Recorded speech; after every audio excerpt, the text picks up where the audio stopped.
किताब जे अंदर हिकिड़ो वाक़ियो हिकिड़ो आलिम हुयो आबिद ज़ाहिद रहंदो हुयो जेको आहे सो पंहिंजो बसरा जे अंदरि वॾो आलिम हुयो पर वीचारो बीमार थी वियो। माण्हू इलाज हकीम डॉक्टर तबीबनि खां वस हिन कया पर हिन खे का बि शिफ़ा न पई मिले। हिन हुज़ूर सल्लल्लाहु अलैहि वसल्लम ते दुरूद शरीफ़ पढ़णु कसरत सां रसूलुल्लाह सल्लल्लाहु अलैहि वसल्लम दुरूद शरीफ़ पढ़णु शुरू। पोइ दुरूद शरीफ़ पढ़ण जी बरकत सां हिकिड़ो दफ़ो जुमे जी राति हे सुतो पियो हुनखे ख्वाब आयो। चए थो मां ख्वाब जे अंदरि ॾिठुमि त हिकिड़ो नूरानी शख़्स आहे जेको मुंहिंजे घर जे अंदरि आयो आहे। उन सां गॾु हज़ारनि जी तादाद में पोयां पखी आहिनि पर पखी बि ॾाढा सुहिणा आहिनि। मुंहिंजे घर अची करे जॾहिं लथा हो जेको नूरानी हुयो हुनजो त चहिरो अलहमदुलिल्लाह नूरानी हो। पोइ जेके पखियुनि जी सूरत में हुया उन्हनि खे ॾिठुमि त उहे बि इंसान जी सूरत में थी विया। उन मां हिकिड़ो जेको आहे नूरानी सूरत में जेको आहे सभ खां मथे वेठो आहे, ॿिया जेके हुआ हेठि, हिकिड़ो वरी उनजे साॼे पासे खां वेठो।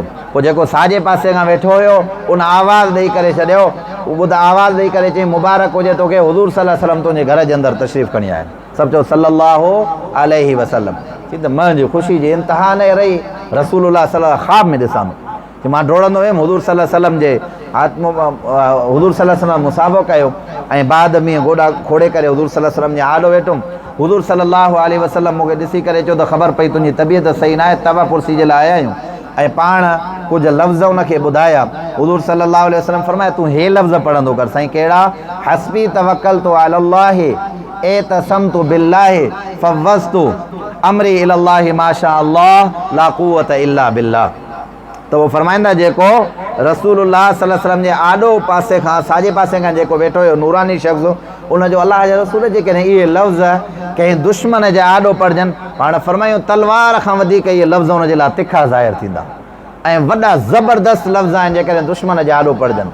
तॾहिं उहो जेको बीमार आबिद आलिम ज़ाहिद हुयो उन चयो त मां पोइ अॻिते सुरी करे हुज़ूर सल्लल्लाहु अलैहि वसल्लम खां अदबनि पुछा कि अलाह जा रसूल अव्हांजे साॼे पासे ॾे जेको नूरानी शख़्स वेठो आहे छा इहो अबू बकर सिद्दीक़ रज़ी अलाह ताला अन्हु आहे?